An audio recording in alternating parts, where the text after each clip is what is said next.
자, 우리 성경 공부하겠습니다. 성막에 관한 내용 연이어서 하게 됩니다. 교재 받으셨죠? 지난번에 우리가 공부할 때 하나님께서 하신 말씀 가운데 모든 것을 가지런히 놓으라는 것은 모든 것을 하나님이 정하신 질서에 따라 해야 한다 하는 것을 가르치고 있는 것을 말씀드렸습니다.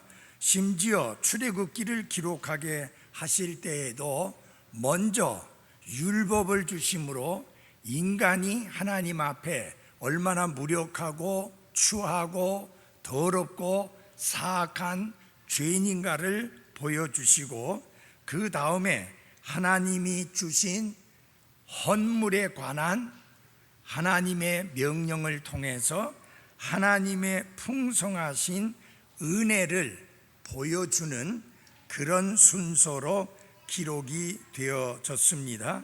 그리고 이스라엘 백성들이 진영을 이루게 될 때에, 다시 말하면 막사를 천막을 치게 될 때에 자기 좋은 대로 편한 대로 원하는데 아무데나 그렇게 천막을 치게 한 게 아니라 아주 질서 있게 성막을 중심으로 해서 질서 있게 그 천막을 치도록 했던 것을 보았습니다. 오늘 세 번째로는 하나님이 정하신 질서가 뭐냐, 하나님께 나아가는 데 있어서 어떤 순서로 어떤 절차를 통해서 나아가야 하는가. 지금 여러분들에게 말씀드리는 이 네 가지 사항을 반드시 준수해서 반드시 지켜서 하나님 앞에 나아가야 하는 것입니다. 먼저 첫째는 뭐냐, 성막을 보기 전에 먼저 그들이 통과해야 될 것이 있었는데, 뜰의 울타리 중간에 뜰에 들어갈 수 있는 문이 있었는데 먼저 그 문을 통과해야만 했습니다. 그러니까 하나님의 임재 앞에 하나님의 존전에 나아가기 위해서 제일 첫 번째 순서가 뭐냐, 문을 통과해야 된다.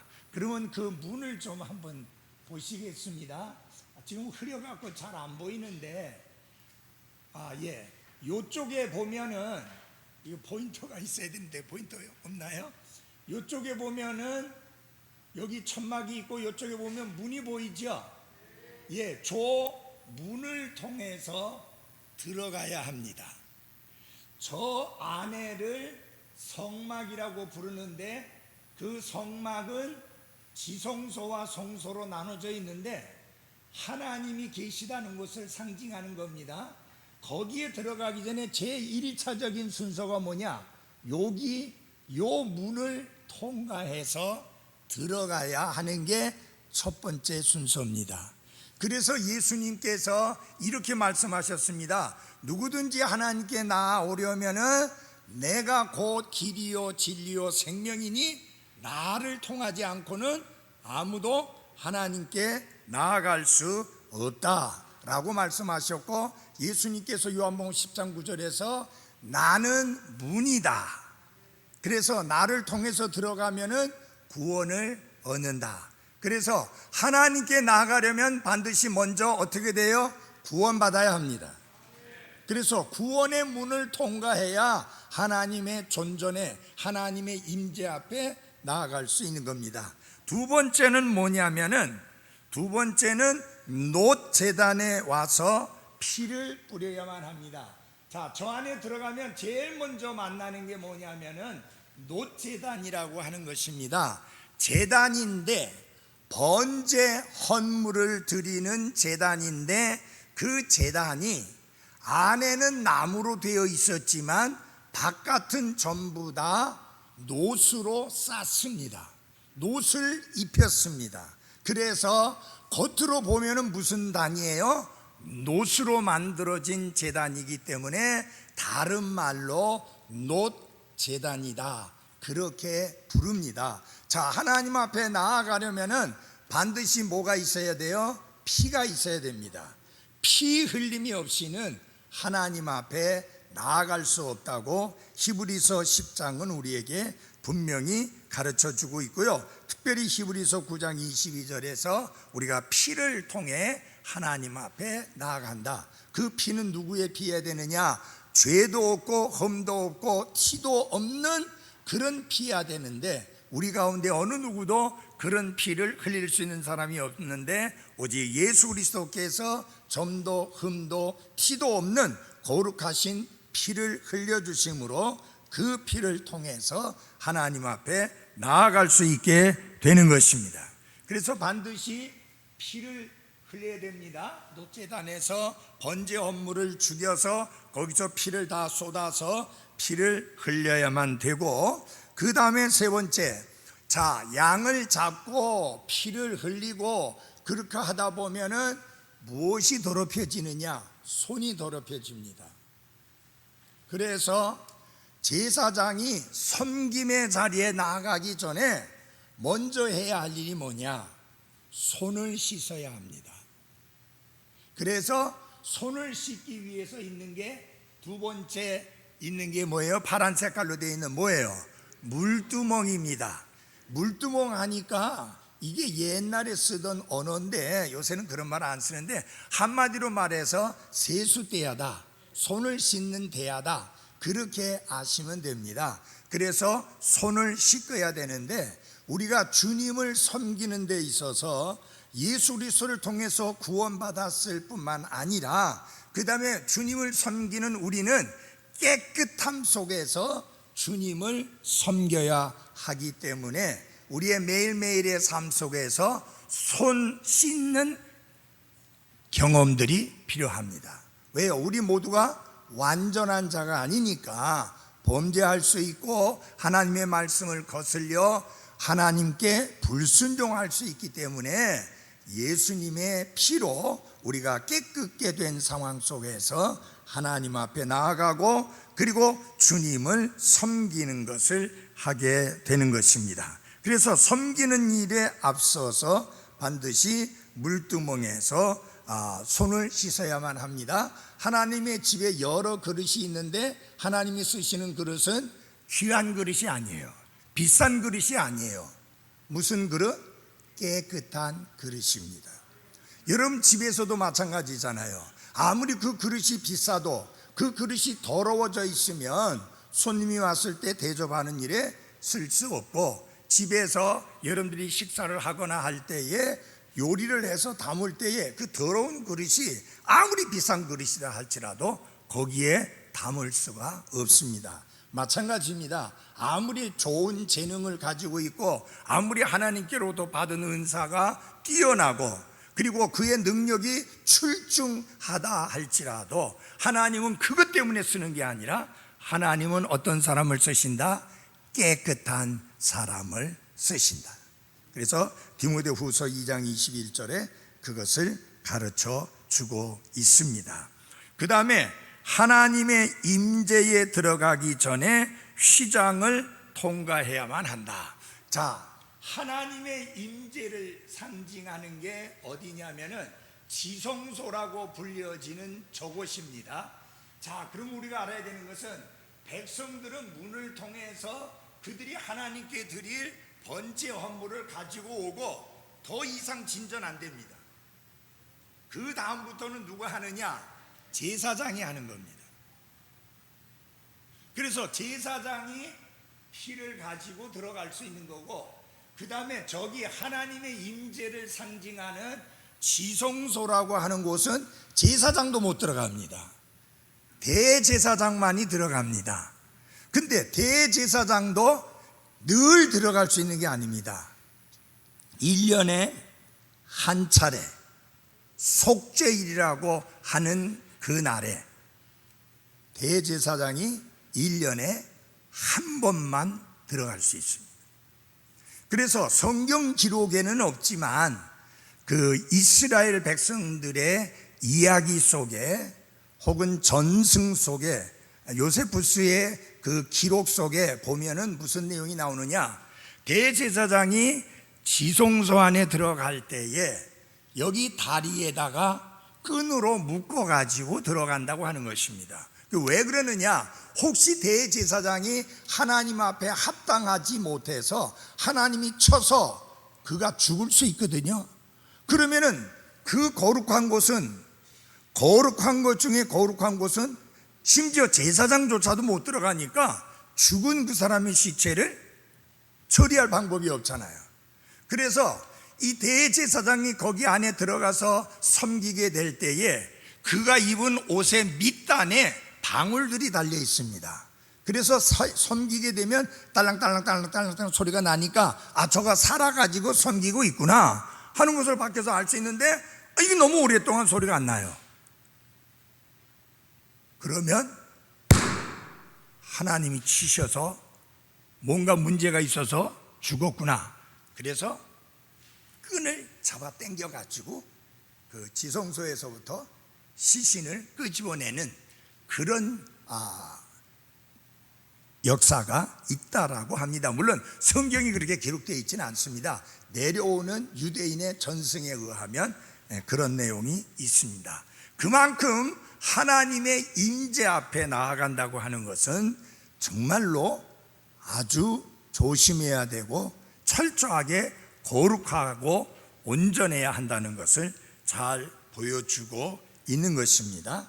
그래서 성막이라고 불려지는 이곳은 크게 지성소라고 하는 것과 성소라고 하는 곳으로 이렇게 둘로 구분이 되어지는데요. 그 사이에 저기 줄 쫙 쳐져 있죠. 저 사이에 뭐가 있느냐? 휘장이 있습니다.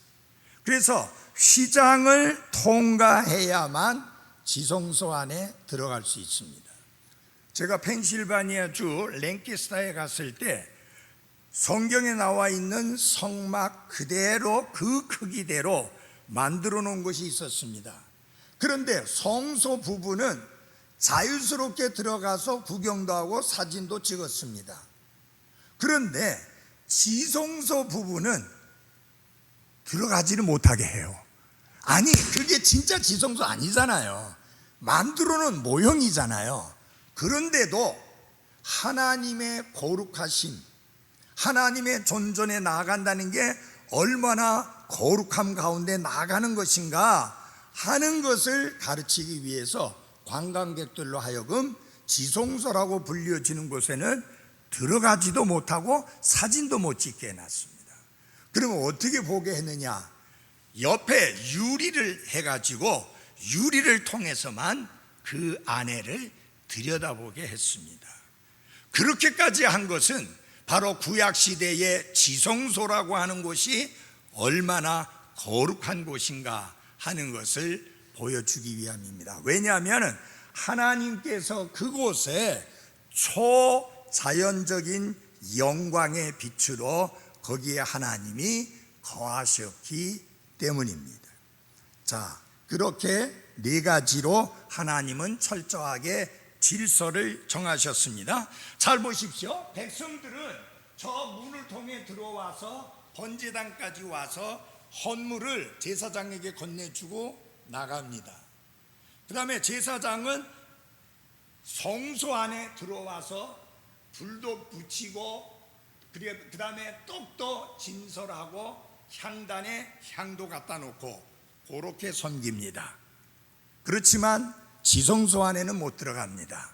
그런데 우리가 신약 성경의 마태복음에 보면 예수님께서 십자가에서 돌아가셨을 때에 성전의 휘장이 위에서 아래까지 찢어서 둘이 되었다라는 말씀을 읽어봅니다. 기억하시죠?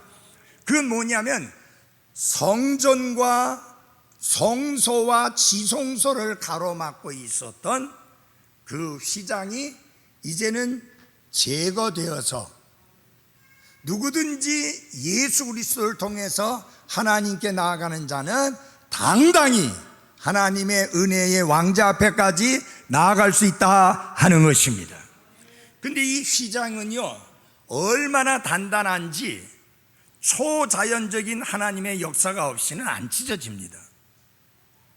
왜냐하면 이게 양쪽에 20마리의 말이 잡아 당겨야 찢어질 정도의, 그러니까 40마력의 힘이 가해져야 찢어질 정도로 그렇게 단단한 거예요. 근데 하나님이 찢었어요. 그래서 우리는 왕가의 제사장이 됐기 때문에 그것이 찢어져 둘이 되어서 제사장 된 여러분과 저도 하나님 앞에 당당하게 나아갈 수 있게 된 것입니다. 다른 누구를 통하지 않고. 왜냐하면 구원받은 우리는 왕가의 제사장이니까. 그리고 대제사장만 들어갈 수 있었는데 예수님께서 그 휘장을 찢어서 둘이 되게 하심으로 제사장 된 우리가 하나님 앞에까지 당당하게 나아갈 수 있게 되었다라고 하는 것입니다. 자, 그 다음에 성전의 이 성막의 뜰에 대해서 함께 생각해 보겠습니다. 밭가뜰이라고 되어져 있는데 출애굽기 27장 9절로부터 이렇게 나와 있는데요. 자, 이게 뜰이 뭐냐면은 좀 뜰이 나오는 그림 할 수 있는가요?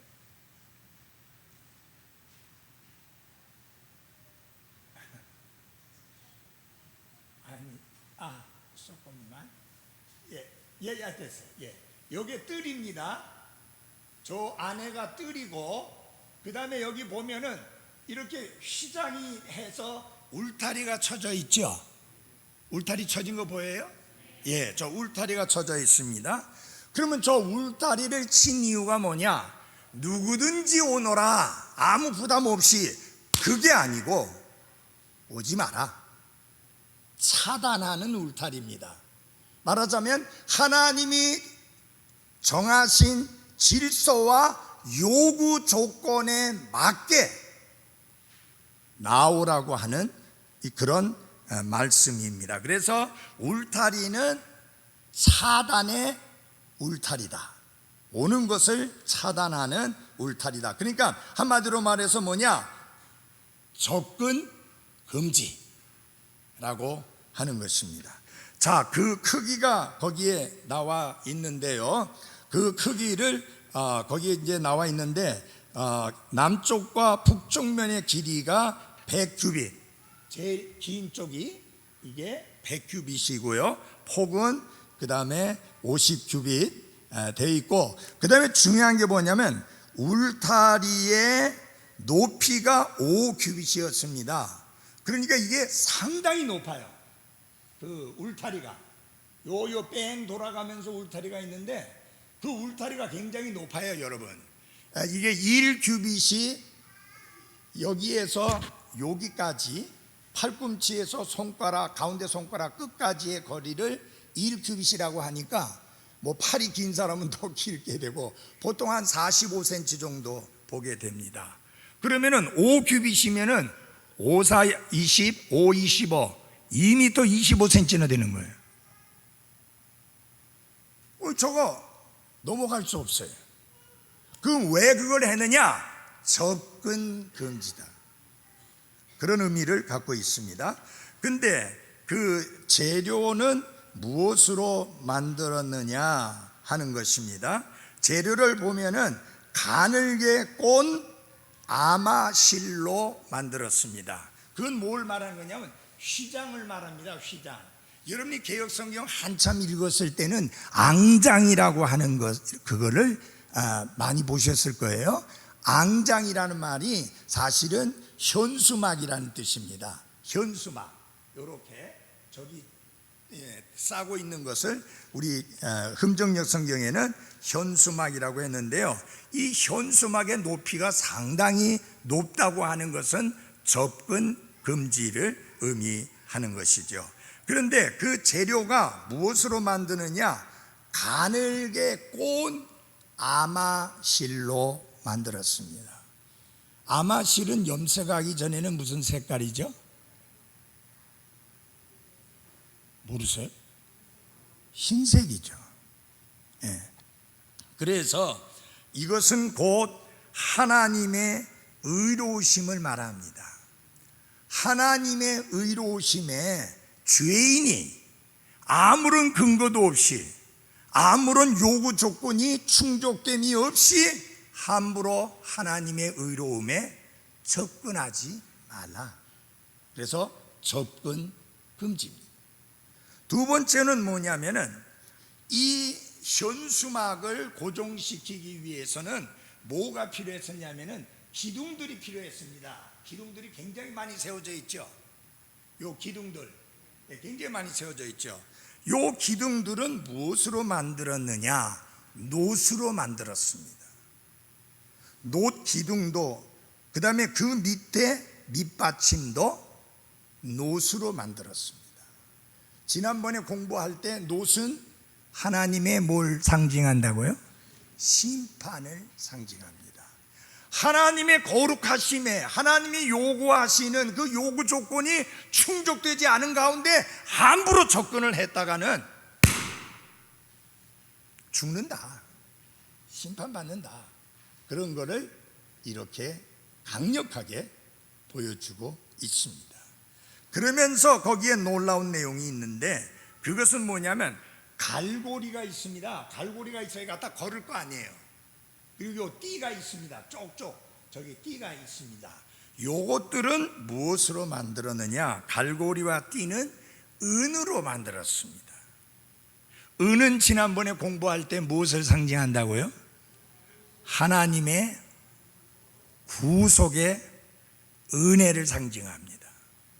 그러니까 결국 뭐냐?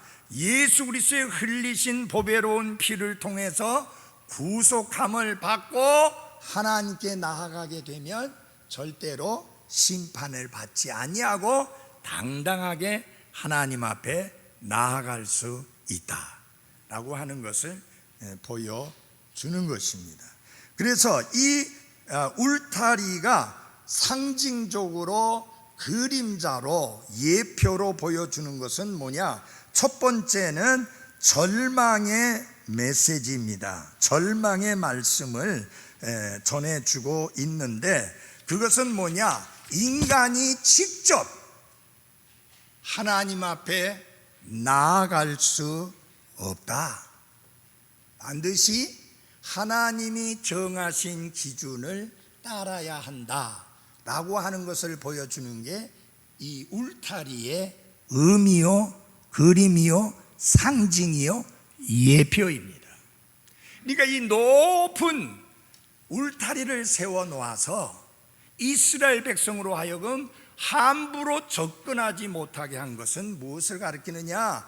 너희들이 너희 스스로의 의와 선함과 깨끗함을 가지고 하나님 앞에 나오려고 하면 절대로 안 된다.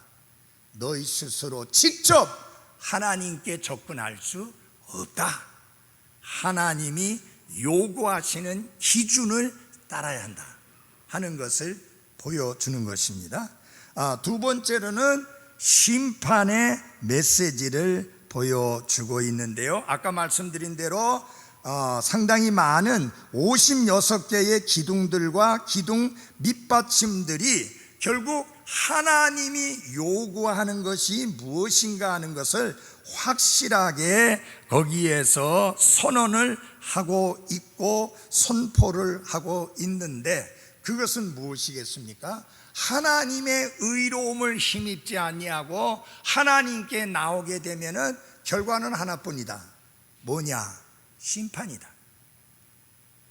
그 다음에 마지막으로 하는 것은 초청의 메시지입니다. 이 초청의 소망의 메시지입니다. 소망의 메시지는 아까 말씀드린 대로 우리가 우리의 의를 힘입어서, 우리의 거룩함을 힘입어서, 우리의 선함을 힘입어서 하나님께 나아가려고 하면은 그거는 심판밖에 없는데, 예수 그리스도의 구속의 은혜를 통해서 하나님 앞에 나아가면 하나님이 받아주시고 그는 하나님 앞에 당당하게 나아갈 수 있는데, 하나님의 심판을 말씀하신 하나님이 그분의 사랑을 말씀하심으로 하나님이 친히 하나님께 나올 수 있는, 접근할 수 있는 길을 마련하고 예비하고 준비하셨다고 하는 것을 함께 보여주는 것이 이 울타리다. 그러니까 이 울타리는 접근 금지를 말씀하고 있지만, 그래서 인간으로 하여금 절망하게 하고 결국 심판받을 수밖에 없는 존재라고 엄중하게 선포하지만, 그러나 하나님께서 은혜를 보여주시는데, 예수 그리스도의 구속의 은혜를 힘입어서 하나님께 나오는 자는 당당하게 나올 수 있다라고 하는 은혜를 함께 보여주는데, 그것을 보여주는 것이 무엇이냐면은 문입니다. 문. 저 문을 통해서 하나님이 그 사실을 가르쳐주고 있습니다. 마태복음 11장 28절에 보면은 수고하고 무거운 짐진 자들아 다 뭐라 그랬어요? 내게로 오라 그랬어요. 그 내게로 오라는 말은 들어오라 그 말이에요. 누구를 통해서 들어오라는 거예요?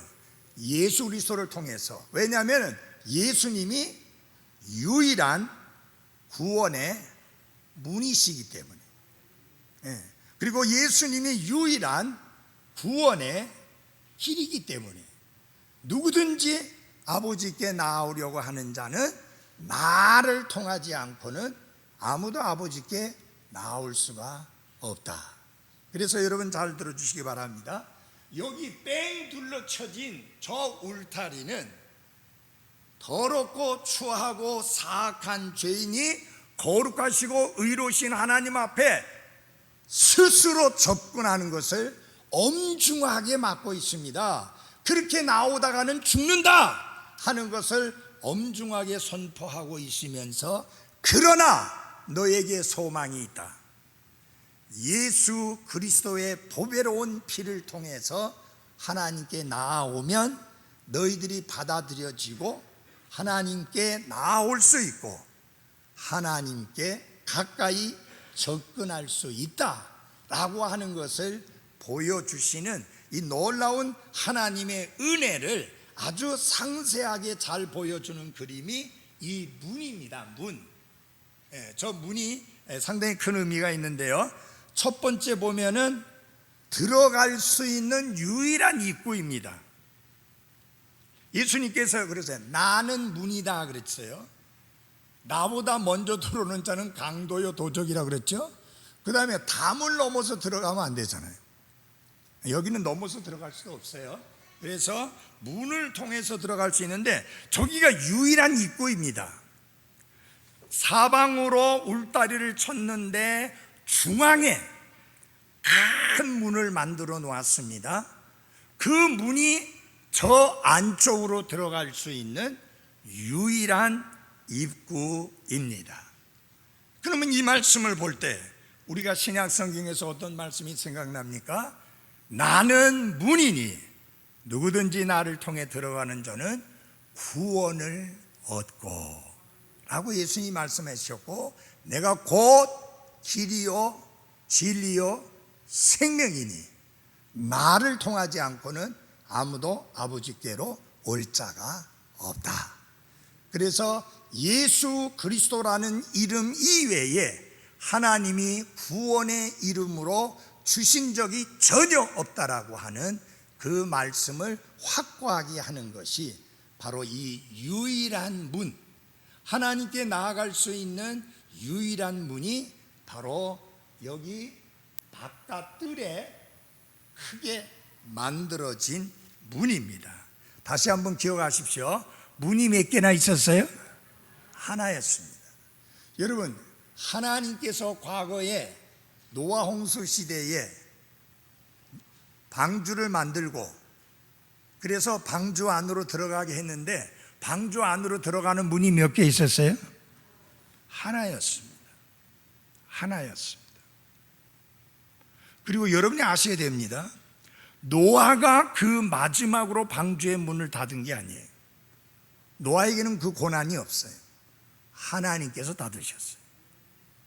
결국 마지막 구원의 문을 닫으시는 분은 하나님이십니다.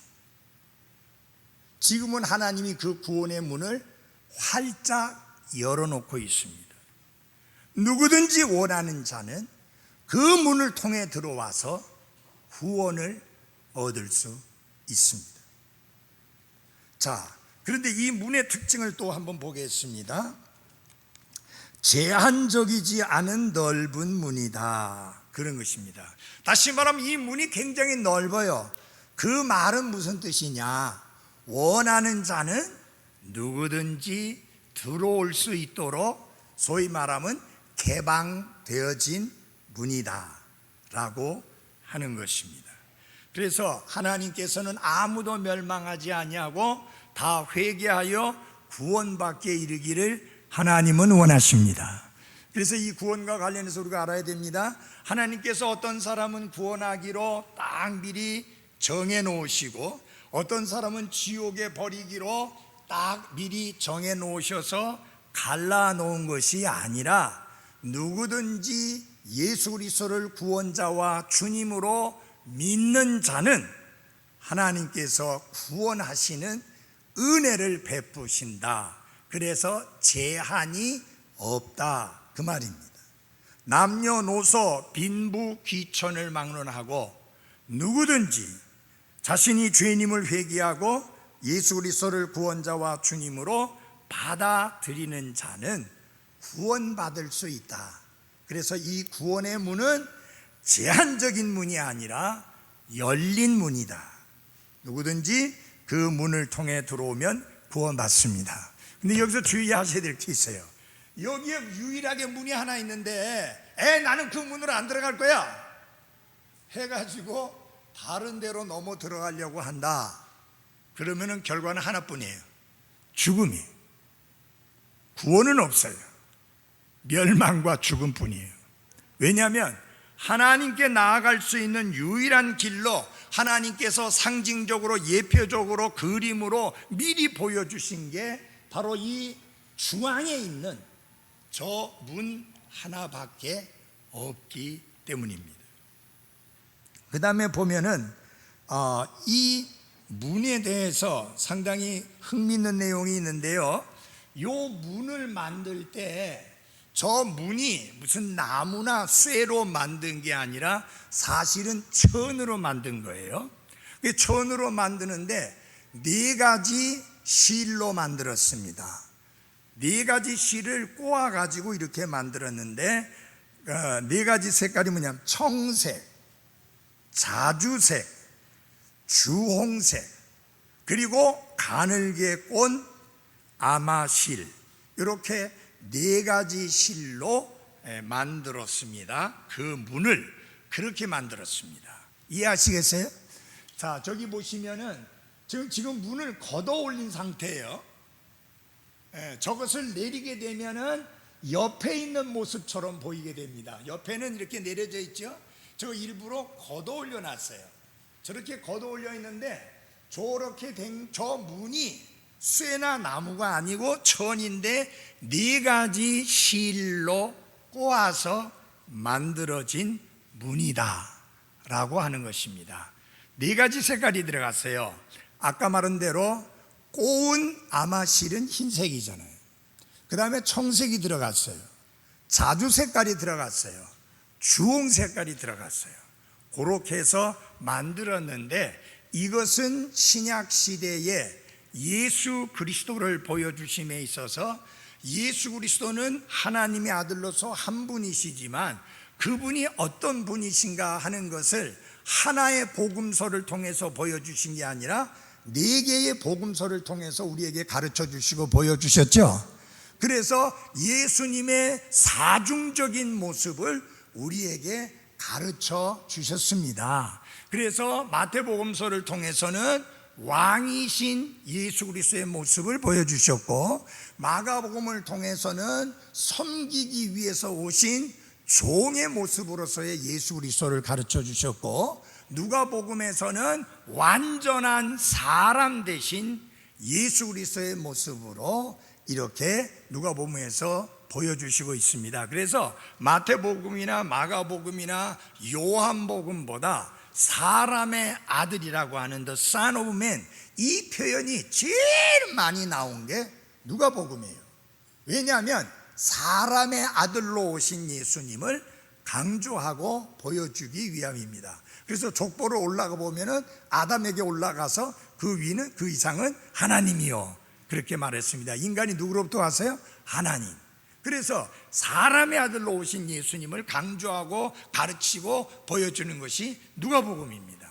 그런데 요한복음은 어떤 것이에요? 하나님이시며 하나님의 아들이신 예수 그리스도를 우리에게 보여주고 가르쳐 주십니다. 그래서 시작부터가 다릅니다. 처음에 말씀이 계시니라. 이 말씀이 하나님과 함께 계셨으니 이 말씀이 곧 하나님이십니다. 그 하나님, 말씀이 하나님인데 그 말씀이 육신이 되어 우리 가운데 거하신 분이 누구냐? 예수 그리스도라고 말씀합니다. 그래서 이렇게 네 가지 색깔로 만들어진 유일한 문은 바로 예수 그리스도의 사중적인 그 모습을 우리들에게 가르쳐 주시고 보여주시기 위함이요, 사복음서의 모습을 가르쳐 보여주기 위함입니다. 그 다음에 귀한 사실이 하나 있습니다. 이 문이 절대로 닫히지 않았다, 그 말입니다. 24시간 항상 저 문이 열려 있었다. 여러분, 이 구원의 문을 하나님이 어느 날 닫으실 것인데 그때까지는 항상 구원의 길은 열려 있습니다. 그래서 예수님 성경 말씀하잖아요. 오늘이 구원의 날이요, 오늘이 하나님이 주시는 은혜를 받아들일 때이다. 그래서 오늘이 있는 사람은 구원받을 수 있는 가능성이 있는 사람이에요. 내일은 아무에게도 없어요. 내일은 아무에게도 보장되어 있지 않아요. 오직 오늘만. 어제는 이미 지나가 버렸잖아요. 내일 아무도 보장받지 못해요. 성경이 분명히 말하잖아요. 내일을 자랑하지 말라. 하루 동안에 무슨 일이 일어나는지 아무도 알지 못하는 일. 자, 그러나 지금은 그 문이, 구원의 문이 활짝 열려 있어서 누구든지 목마른 자는 하나님께 나와 마실 수 있고 영원한 생명을 얻을 수 있습니다. 마지막으로 네 기둥으로 이 문이 세워졌는데 이것은 아름다운 문을 지지하는 기둥들은 주님의 교회들의 그림이다. 자, 성경 구절을 하나만 읽고 말씀을 마치겠습니다. 디모데전서 3장 15절입니다.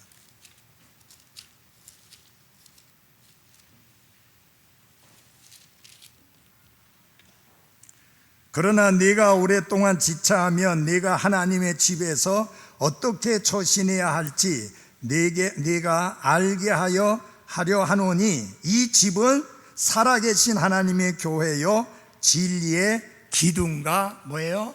터니라. 그렇게 말씀을 했습니다. 자, 그렇게 해서 지금 우리가 오늘 공부한 내용은 뭐냐면은 성막을 두르고 있는 울타리에 대해서 함께 살펴보았습니다. 저는 생각을 해봅니다. 이 성막을 두르고 있었던 이 현수막이 얼마나 아름다웠을까. 왜냐하면 2m 25cm의 높이에 하얀 가늘게 꼰 아마실로 만들어진 현수막이었기 때문에 정말 아름다웠을 것입니다. 왜냐하면 하얗잖아요. 깨끗하게. 그래서 여러분, 성막이 딱 그 중앙에 존재하고 있으면서 이제 성막뿐만이 아니라 밖의 울타리조차도 우리 하나님은 어떤 하나님? 의로우신 하나님이다. 그러므로 함부로 접근하지 마라. 내가 정한 기준에 의해서 접근을 하라 라고 하는 것이 핵심적인 가르침입니다. 근데 여러분 잘 보십시오. 하나님이 접근 금지 그것만 말씀하고 그 다음에 하나님께 나아갈 수 있는 길을 마련하지 않았다면 그야말로 절망인데, 하나님은 하나님께 가까이 접근할 수 있는 길을 마련해 주셨습니다. 그분이 바로 우리의 구원자요 주님이신 예수 그리스도입니다.